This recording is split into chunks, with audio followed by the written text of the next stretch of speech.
the rapture and left behind doctrine according to the Christian church.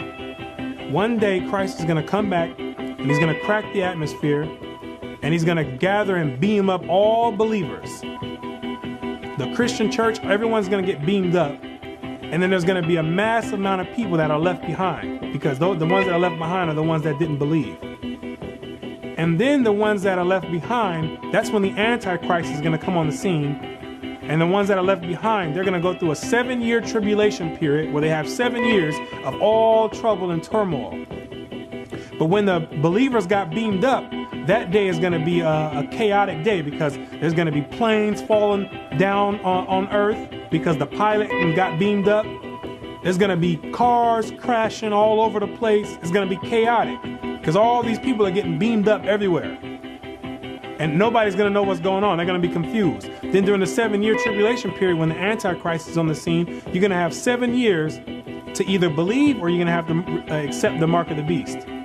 Those that believe, they're going to have to be beheaded because they didn't believe in time. They believed after the rapture. So now to show their allegiance with Christ, they're going to have to get beheaded. And the ones that receive the mark of the beast, they're going to be able to buy, sell, and continue on with life. But then after the end of the 7-year tribulation, Christ is going to come back, destroy the Antichrist, and then he's going to beam up everybody else. So he's going to make a third coming according to the Christian doctrine. Then after that, everyone's going to live happily ever after, floating in the sky in heaven. The end type deal. Folks, that is a lie. That is a lie. That is not in the Bible. The way that story goes, that's not in the Bible. This is what happens when you let Gentiles teach the word of God. That is not in the Bible. That is a man-made doctrine. That's the Christian religion version of that doctrine, and they called it the rapture. Now what we're going to do is get ready to go inside of the Bible and see what God says about this rapture and about being left behind. And we're going to find out who's lying, because somebody's lying. You're going to be the judge. I'm Brother Rapture. This is the Bible Unlocked, the Rapture Deception. Matthew 24, verse 3. And as he sat upon the Mount of Olives, the disciples came unto him privately, saying, Tell us, when shall these things be? And what shall be the sign of thy coming and of the end of the world? The disciples came to Christ asking him, when is going to be the sign of thy coming? And what's going to be the end of the world? When it says the end of the world, it's talking about the end of the age or the end of that rulership, referring to the Roman Empire. This is a question that they wanted to know so they can be prepared for when he's making his next return. And Jesus answered and said unto them, Take heed that no man deceive you, for many shall come in my name, saying, I am Christ, and shall deceive many.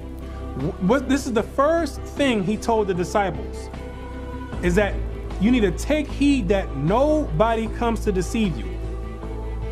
There's going to be people using my name as a cover-up to push doctrine on you concerning the coming of me. He's telling you that the Christian church is going to be the #1 deceptive tool used by Satan to deceive people. He says, many shall come in my name, referring to people who are going to be using the Bible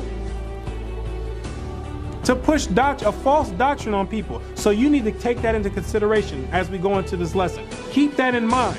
That's what Christ is saying. He didn't say it was going to be Muslims or atheists. It's going to be people using the Bible to deceive people. And it says, this shall deceive many.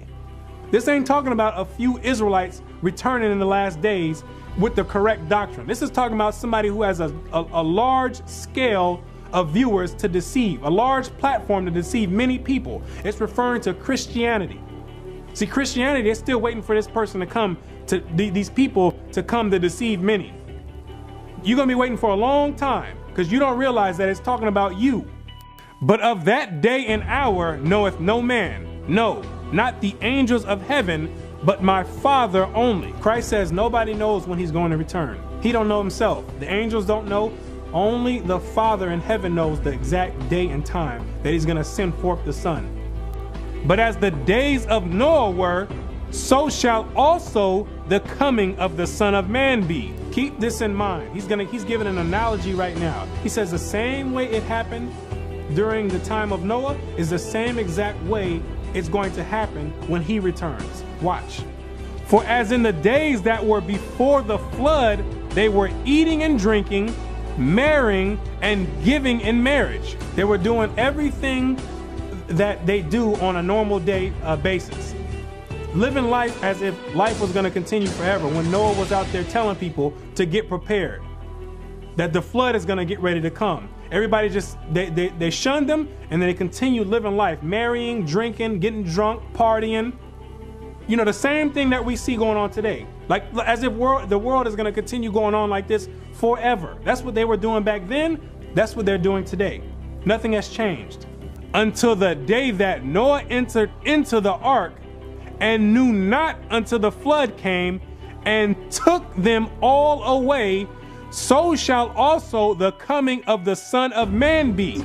Until Noah came into the ark, everybody was eating and drinking until Noah came in the ark, and those other people outside of the ark, they knew not what was going on until the flood came and took them away. Remember this word took. This is very important. This is context, people. Remember this word took. It's going to be very important as we continue going down in the chapter. Took them away, meaning all the people that got taken away, they got killed. They got drowned in the flood. The Most High killed them all. Noah is the one, and his family were the ones that got left behind. Everyone else got taken away. Watch. Then shall two be in the field, the one shall be taken and the other left. It's going to be two people in the field, one shall be taken. Remember, as the days of Noah were, is the same exact way the Son of Man return is going to be. Two in the field, the one was taken. What does that mean? The one was killed. One was left behind, one was killed. That's what this is saying.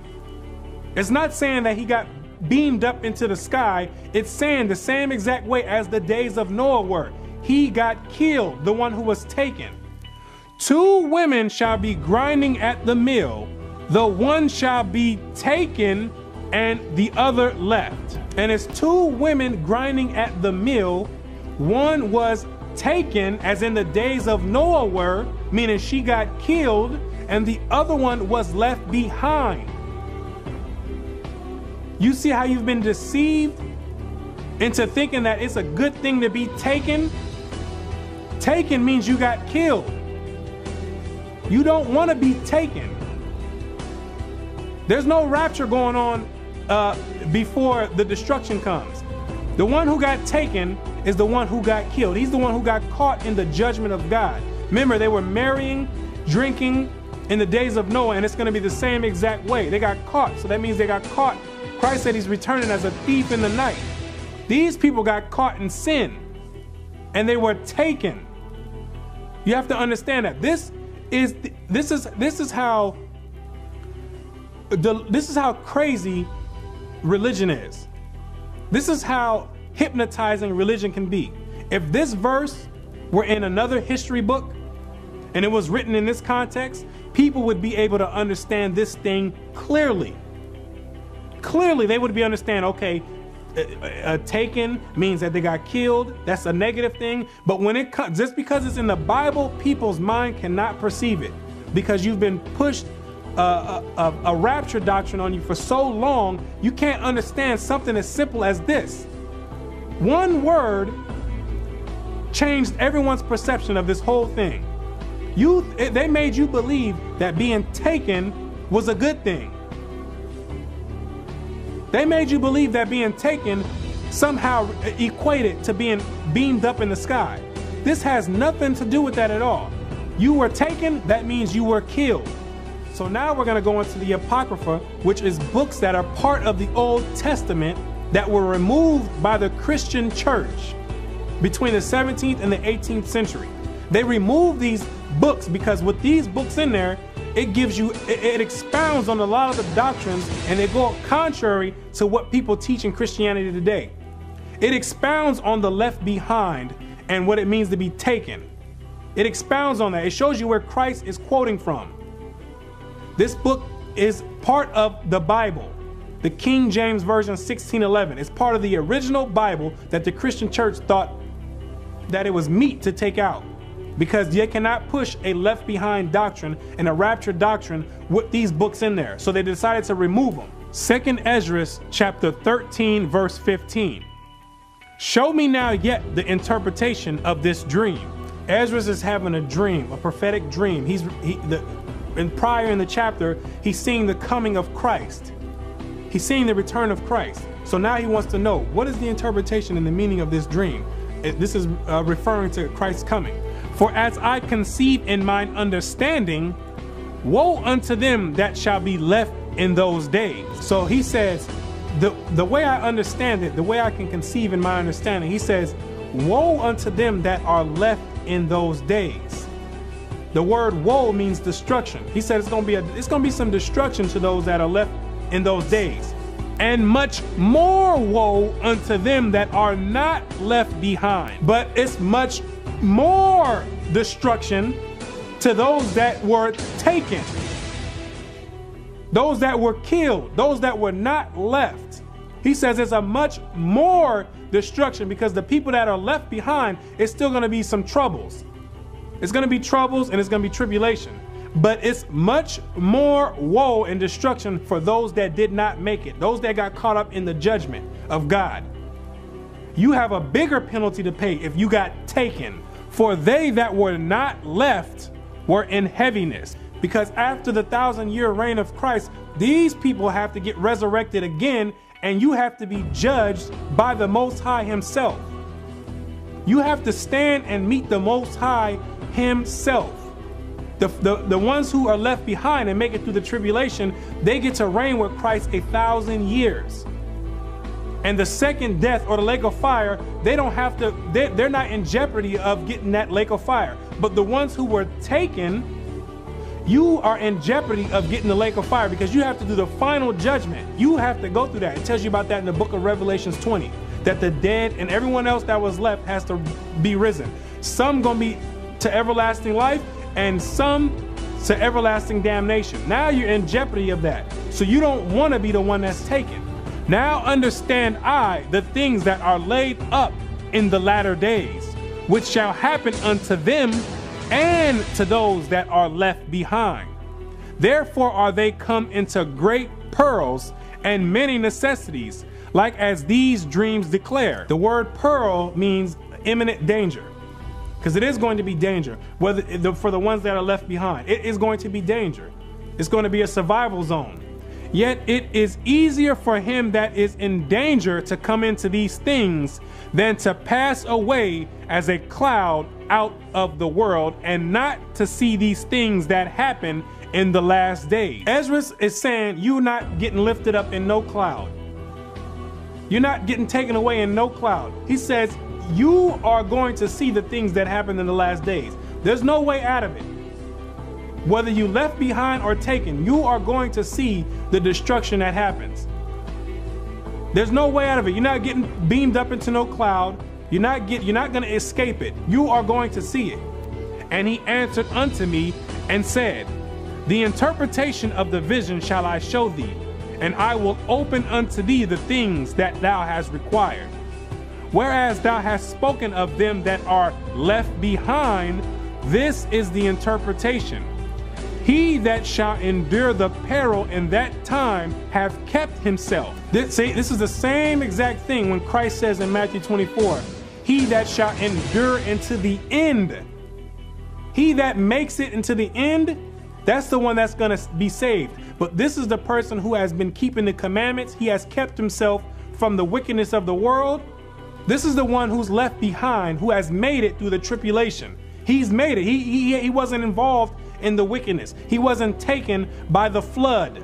They that be fallen into danger are such as have works and faith towards the Almighty. You need works and faith, meaning you must be keeping the commandments and you have to have faith at the same time. They go one and the same. They're hand in hand. If you have works, meaning you were keeping the commandments and you were living your life accordingly to what God says, that shows that you have faith. Keeping the commandments shows that you believe that there's a greater reward at the end, and that you believe if you keep these commandments that you will be saved from the wrath of the Most High. That faith and works go hand in hand. It tells you about that in the book of James. You can't have one without the other.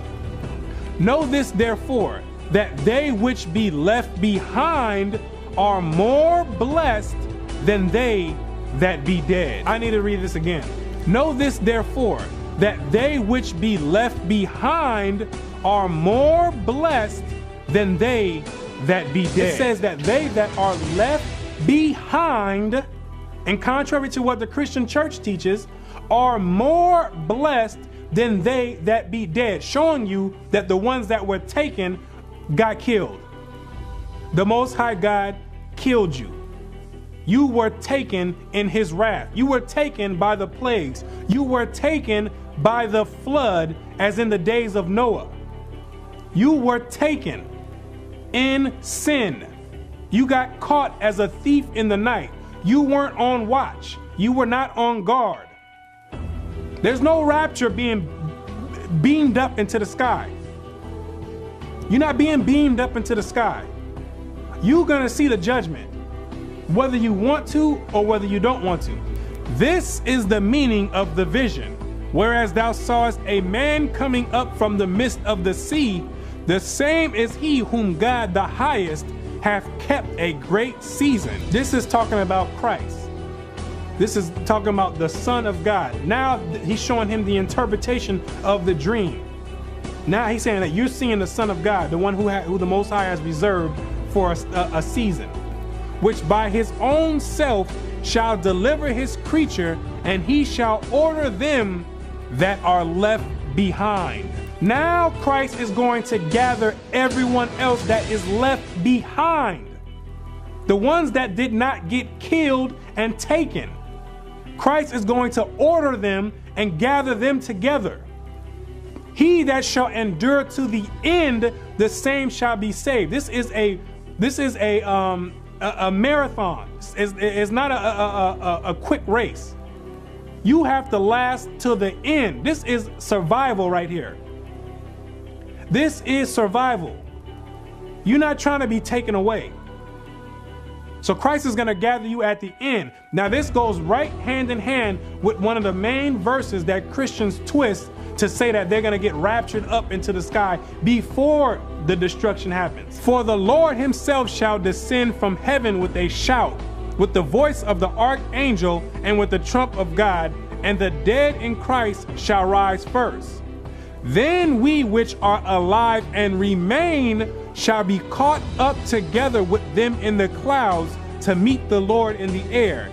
And so shall we ever be with the Lord. This goes hand in hand with what we just read. Hand in hand. It pieces it right together perfectly. So after the tribulation happens and everyone is getting destroyed and taken, then the ones that remained, then Christ is going to come back and gather them. Those are the ones that are going to be gathered to meet him. You've endured to the end. You've made it. This ain't before the destruction. This is after the destruction. 2 Ezra 16 verse 22. For many of them that dwell upon the earth shall perish of famine, and the other that escape the hunger shall the sword destroy. These are the ones who got taken. It's going to be many people that perish or be taken by famine. And if the ones that escape the famine, the sword is going to come. The destruction is going to come. Those are the ones who got taken.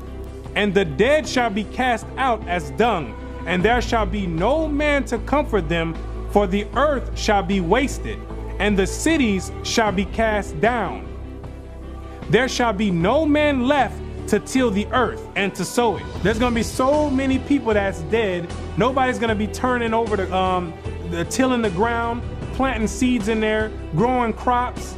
It's going to be so many people that's taken that the earth is going to be, it's just going to be wasted. The trees shall give fruit, and who shall gather them? The grapes shall ripen, and who shall tread them? And it's gonna be apples, oranges, everything, all the trees gonna be blossoming with fruit, but nobody's gonna be grabbing any fruit. Why? Because everyone was taken. Most people are taken. They were taken as in the days of Noah by the flood. They were taken by the Most High's wrath. For all places shall be desolate of men, so that one man shall desire to see another and to hear his voice. And it's gonna be so bad that one man is gonna be, you're gonna be looking around trying to find where the rest of the people are.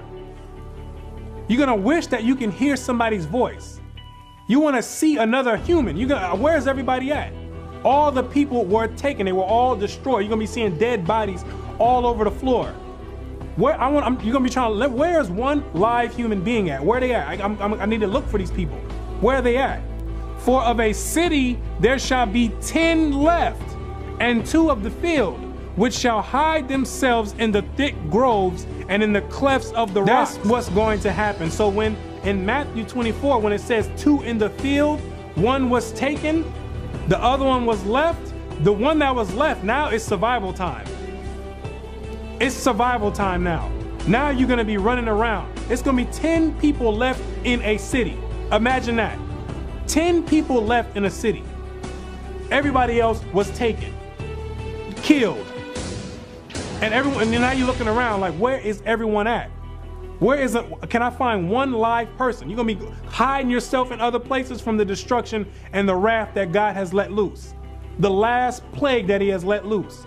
Nothing happened the way it was supposed to happen.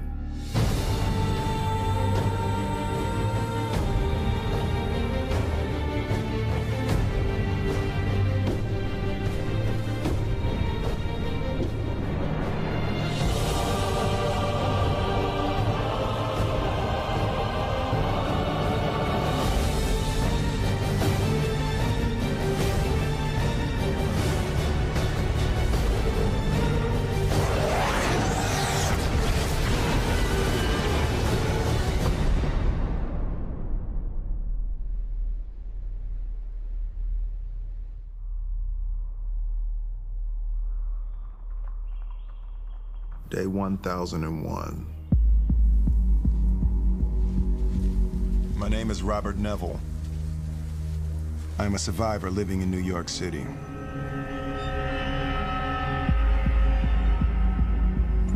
I am broadcasting on all AM frequencies. If you are out there, if anyone is out there, please. Psalms 91 verse 2. I will say of the Lord, he is my refuge and my fortress, my God. In him will I trust. When the last destruction comes, this is the one we're going to be trusting on the Most High. Not the God of Christianity, the God of Abraham, Isaac, and Jacob, the real God of the Bible, the Most High. Surely he shall deliver thee from the snare of the fowler and from the noisome pestilence. He shall cover thee with his feathers, and under his wings shalt thou trust. His truth shall be thy shield and buckler. The truth of God is going to be the shield. The truth of God is found in the Bible. The truth of God telling you that you need to keep God's commandments. That's our protection.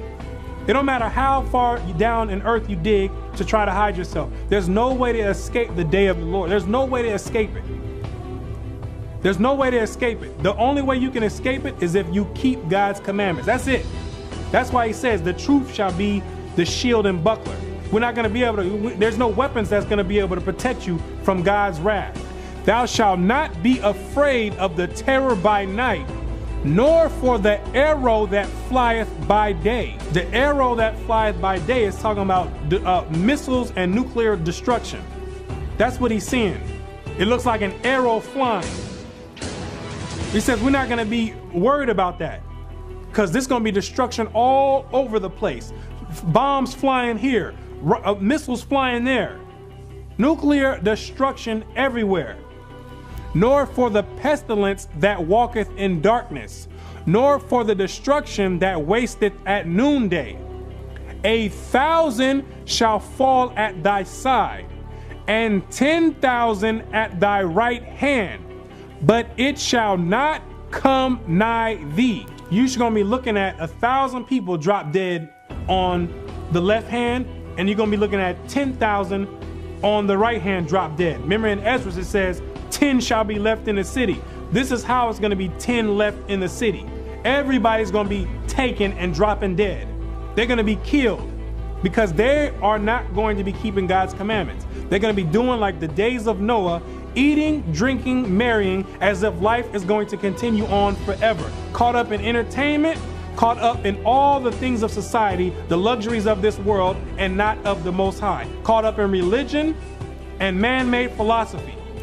Only with thine eyes shalt thou behold and see the reward of the wicked. And you're going to be looking around. You're not going to be raptured up and beamed up. You're going to be actually looking around at people dropping dead. With your eyes shall ye see the reward of the wicked. Who's the wicked? The ones telling you that you don't have to keep God's commandments, that you can just sit back and believe. People that want to push Satan's agenda on people. Those are the wicked. That's the reward that they're going to get. Now it's time to get the reward. You've been living life this whole time freely and living life as if it's going to continue going on and that you're never going to have to pay for anything you've done. Now you get to see now the reward is paying off. Your reward is you get to be kept alive, the ones who's keeping the commandments, and now you get to see the reward of the wicked. All atheists, all the people that did not want to bow down to God's commandments. That's their reward.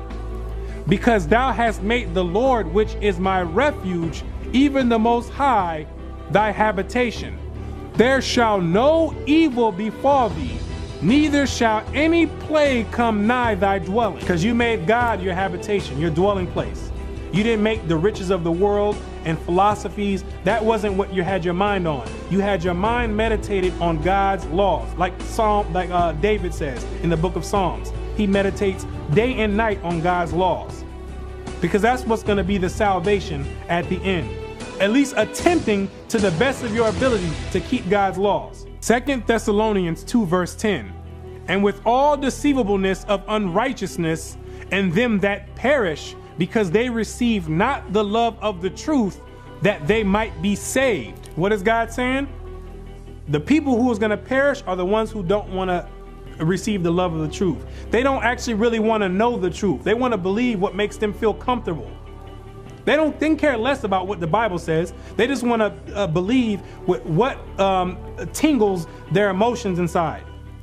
What sits well with them. That's what people like doing. People don't care about the truth. Most people don't care about the truth. They love living in a delusion. So for that, God says you're going to perish. And for this cause, God shall send them strong delusion that they should believe a lie. What was the strong delusion God sent? Christianity.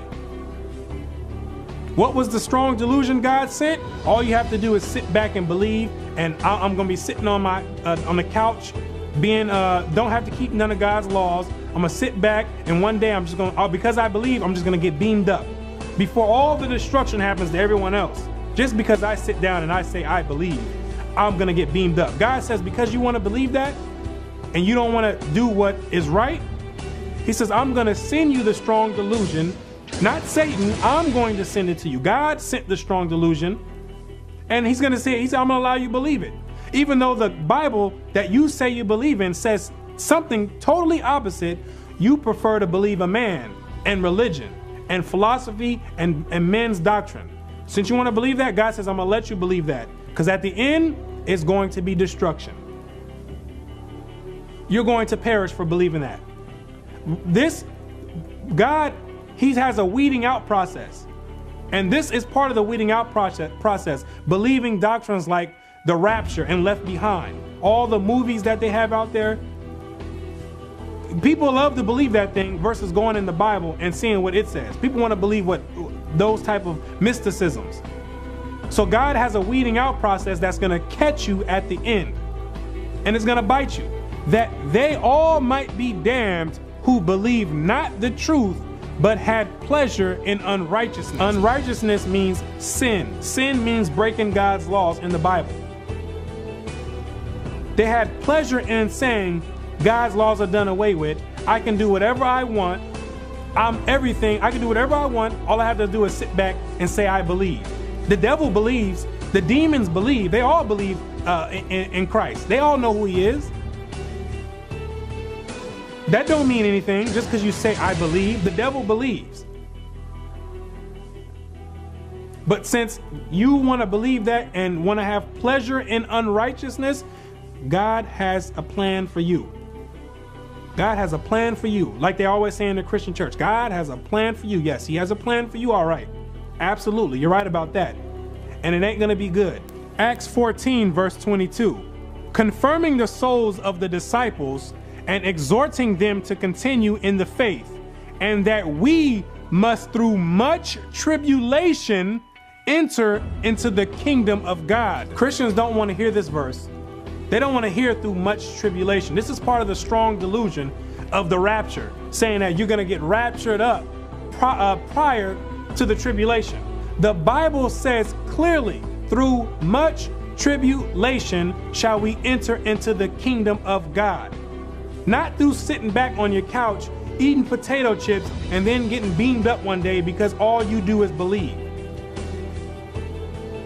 The disciples of Christ all had to die vicious deaths. Every last one of them died vicious deaths, Paul included, either by getting beheaded or stoned. They all died vicious deaths. Christ died a vicious death on the cross for this word.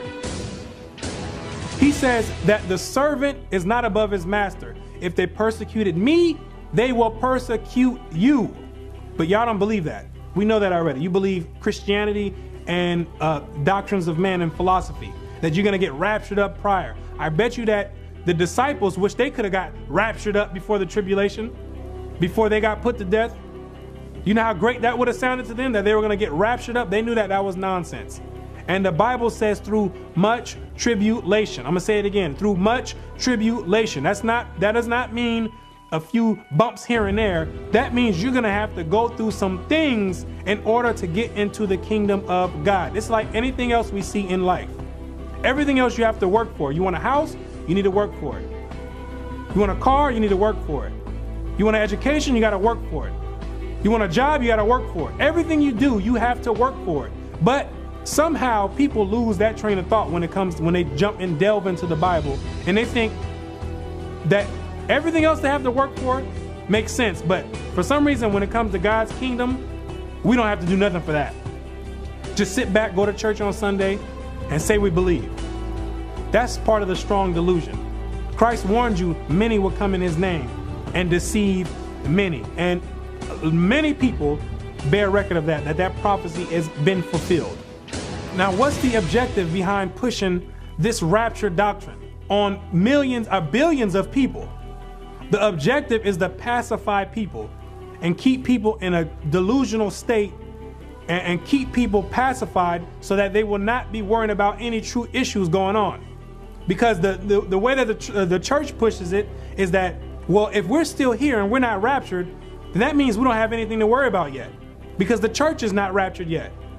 That is part of the psychological training that is being pushed on people. So while you got government and you got secret societies operating and planning this destruction getting ready to happen, they got you pacified because you have in your mind nothing's going to happen yet, because the church is still here. The church is still here. So if the church is here, we're in good hands. So we can go right along with all the programs that they put out, and we can be like puppets. That's what it is. Psychological warfare going on right now, and you have no clue, and you're losing the battle. Trust me, you're losing the battle. This Christianity is the strongest drug out there. It's worse than being put on any type of heroin, cocaine. This is the strongest drug because it gets right into the mental capacities of people. It'll have you not being able to understand something as simple as took in that context.